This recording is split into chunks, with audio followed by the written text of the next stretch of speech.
Hey guys, welcome to my YouTube channel truly knowledge. आज मैं आपको बताने वाली हूँ कंप्यूटर के मेमोरी के बारे में। मेमोरी क्या होते हैं, मेमोरी कितने टाइप्स के होते हैं, कौन से मेमोरी में क्या यूज होते हैं। तो चलिए मैं इस वीडियो को लेट ना करते हुए आगे बढ़ती हूँ। मेमोरी मेमोरी क्या होते हैं?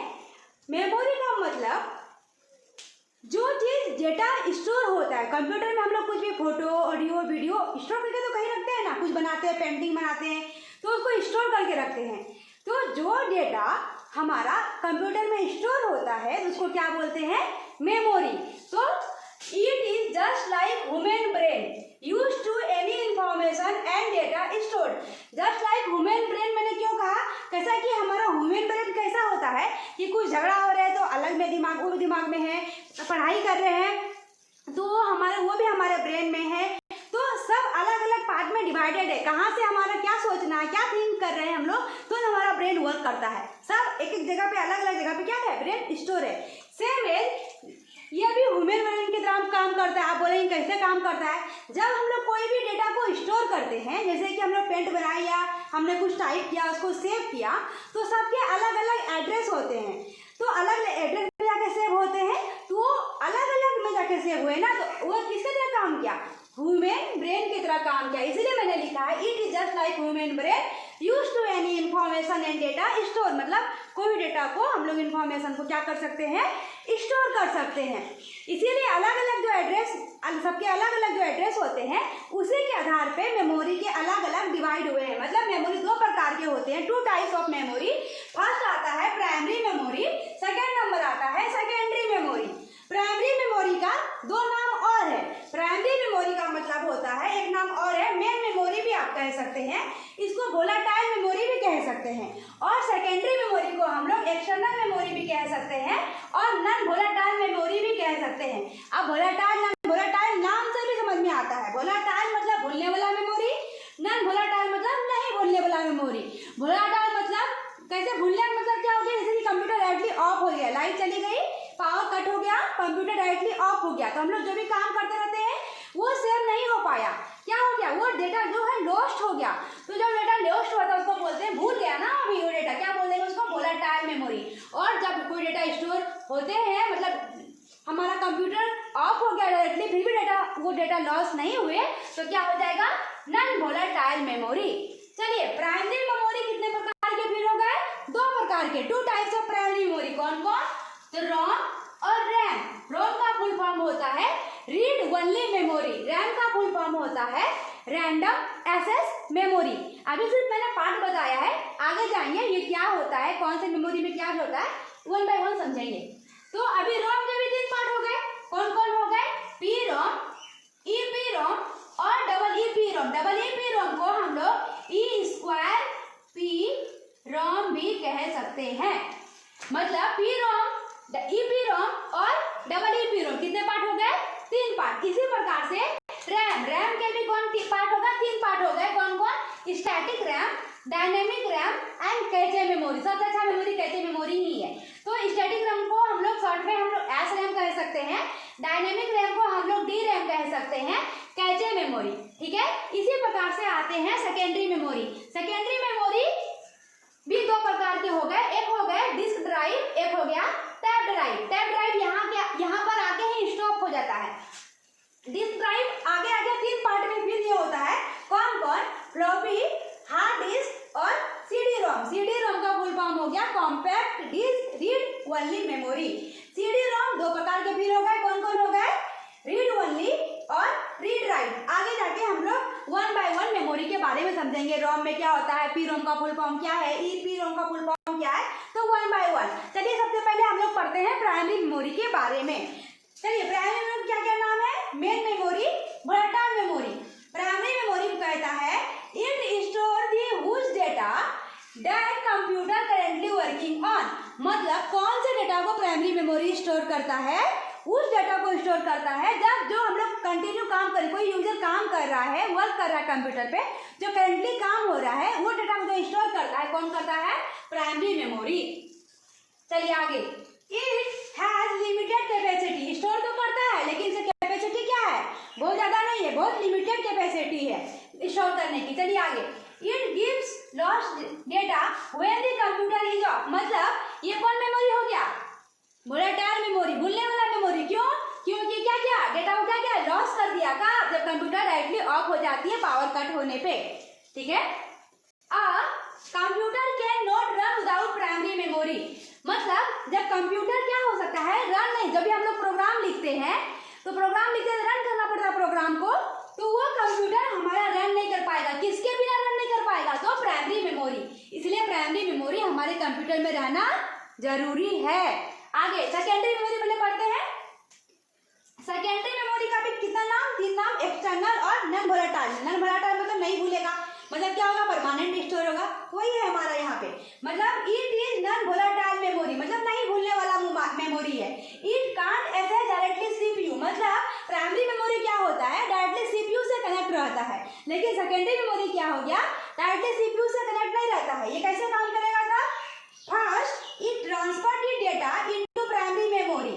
मतलब जो भी डेटा हम लोग काम करेंगे प्राइमरी मेमोरी में, सेकेंडरी मेमोरी में, तो क्या करेगा, सबसे पहले वो प्राइमरी मेमोरी को भेजेगा, फिर वो वर्क करेगा।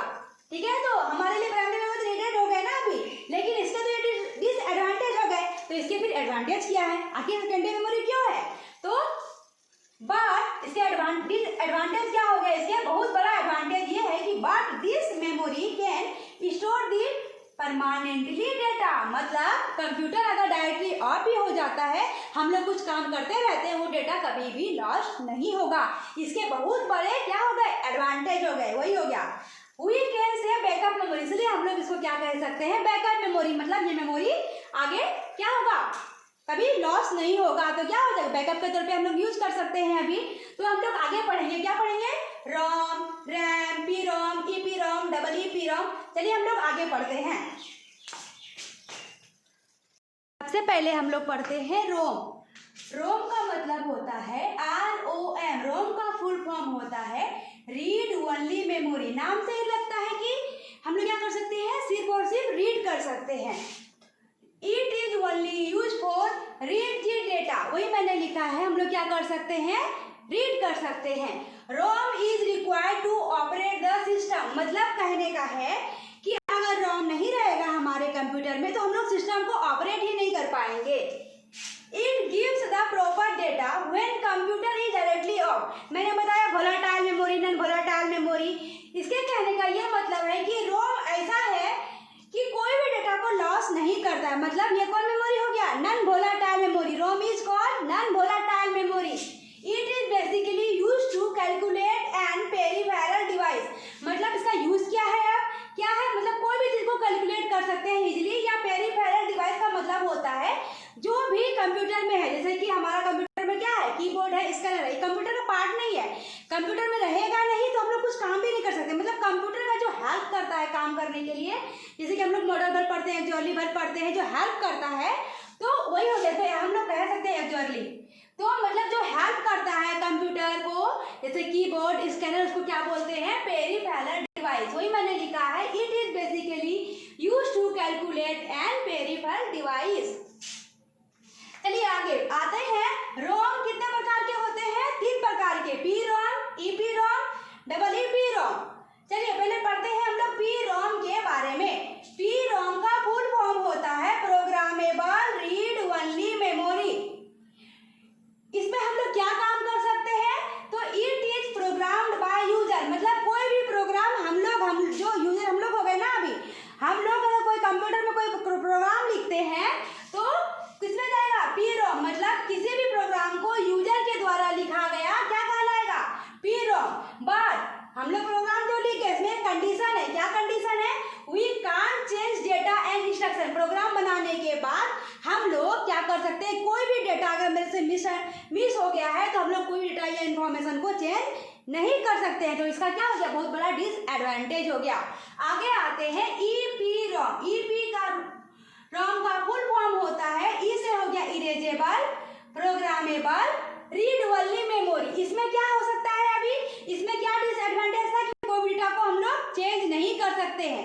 सेम थिंग कि यहाँ पे क्या हो जाएगा, ये भी हम लोग ही ऑपरेट करेंगे। कोई भी प्रोग्राम लिखने के बाद अगर हम लोग किसी भी डेटा को चेंज कर सकते हैं, इरेज करके, मिटा के, दूसरे डेटा को हम लोग उसमें चेंज कर सकते हैं, तो कहाँ कर सकते हैं, EEPROM, वही लिखा है मैंने, we can change data and instruction but it will erase previous data. मतलब इसका भी कंडीशन हो गया, चेंज तो कर सकते हैं लेकिन क्या होगा, जो प्रीवियस डेटा हमारे पास है उसको क्या होगा, मिटा देगा, इरेज कर देगा। तो वो क्या हो गया, EEPROM, मतलब इसमें भी हमारा क्या हो गया, डिसएडवांटेज हो गया। हम लोग क्यों इरेज करेंगे, इरेज हो गया तो मतलब डिसएडवांटेज हो गया ना, इसीलिए आया कौन, EEPROM। इसका दूसरा भी नाम हम लोग बोल सकते हैं E²PROM, जिसका फुल फॉर्म होता है electrically erasable programmable read only memory. अब इसमें ये दोनों से ज्यादा बेटर है, क्यों बेटर है, क्योंकि ये भी वही प्रोग्राम है, मतलब हम लोग यूजर के द्वारा कोई प्रोग्राम को लिखते हैं लेकिन कोई भी डाटा को बिना लॉस किए, बिना प्रीवियस डाटा को इरेज किए चेंज कर सकते हैं। तो कहाँ कर सकते हैं, EEPROM में कर सकते हैं। वही मैंने लिखा है, we can change data and instruction मतलब डेटा और इंस्ट्रक्शन क्या कर सकते हैं, चेंज कर सकते हैं। Also not required erase any data, data मतलब क्या हो गया, कोई डेटा को हम लोग इरेज नहीं करेंगे और चेंज हो जाएगा तो उसको क्या बोलेंगे, EEPROM। आगे आते हैं, हमने पढ़ा होगा, पीछे पढ़ा, क्या पढ़ा, कैचे मेमोरी।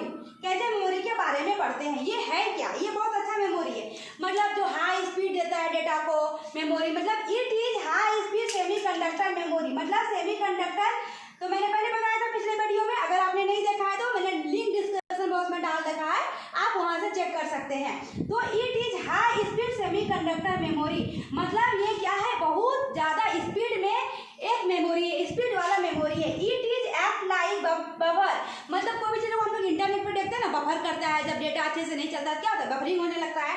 तो ये किसकी तरह काम करता है, तो एक्ट लाइक बफर, बफर जैसे काम करता है ना, सेम एज कौन काम करता है, तो cache memory. It is basically used to hold the data and program between CPU and memory।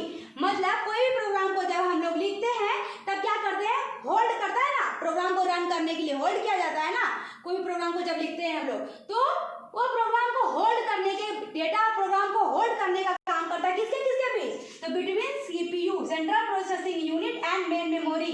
ठीक है, आगे आते हैं हम लोग रैम तो बहुत पढ़ लिए, हम लोग किसके बारे में पढ़ेंगे, हम लोग रैम के बारे में। रैम का फुल फॉर्म क्या होता है, रैंडम एक्सेस मेमोरी। हमने रोम में क्या किया, हम लोग रोम में क्या किया, रीड ओनली किया, लेकिन रोम में हम लोग क्या कर सकते, रोम में क्या किया हम लोग, रीड ओनली किया, लेकिन रैम में हम लोग क्या कर सकते हैं, रीड और राइट बोथ कर सकते हैं। मतलब नाम से ही लगता है random access memory, it can easily read और राइट, मतलब इजीली तरीके से अगर हम लोग रीड भी कर सकते हैं और राइट भी कर सकते हैं, उसको क्या बोलेंगे, रैंडम एक्सेस मेमोरी, मतलब रैम। चलिए, lost data when computer is directly of, मतलब रैम का क्या हो गया डिसएडवांटेज कि कोई भी डेटा क्या हो जाएगा, लॉस हो जाएगा। कब, जब कंप्यूटर हमारा डायरेक्टली ऑफ हो जाता है तो कोई भी डेटा, हम लोग का डेटा क्या हो जाएगा, वो डेटा लॉस हो जाएगा, हम लोग डेटा को फिर से यूज नहीं कर सकते। इसका मतलब क्या हो गया, कौन मेमोरी हो गया, वोलेटाइल या नॉन वोलेटाइल, वोलेटाइल मेमोरी, मतलब भूलने वाला मेमोरी। मतलब रैम क्या हो गया, रैम इज कॉल्ड क्या हो जाएगा, वोलेटाइल मेमोरी। चलिए आगे, मतलब कोई भी चीज को मॉडिफाइड करते हैं, modified data store in RAM. कोई डेटा को अगर हम लोग मॉडिफाइड करते हैं, कोई डेटा को बनाते हैं, बनाने के बाद उसको क्या करते हैं, मॉडिफाई करते हैं, वो कहाँ स्टोर होता है, तो रैम में। आई थिंक आपको ये सब मेमोरी के बारे में समझ आ गया होगा। अगर आपको कुछ नोट्स चाहिए तो हमारे डिस्क्रिप्शन बॉक्स में मैंने दे रखा है, आप वहां से भी चेक कर सकते हैं, या प्रीवियस वीडियो आपको देखना हो तो आप हमारे लिंक में जाके देख सकते हैं। आई होप ये वीडियो आपको अच्छा लगा, और अच्छा लगा तो लाइक और सब्सक्राइब जरूर करें, शेयर भी जरूर करें। Thank you.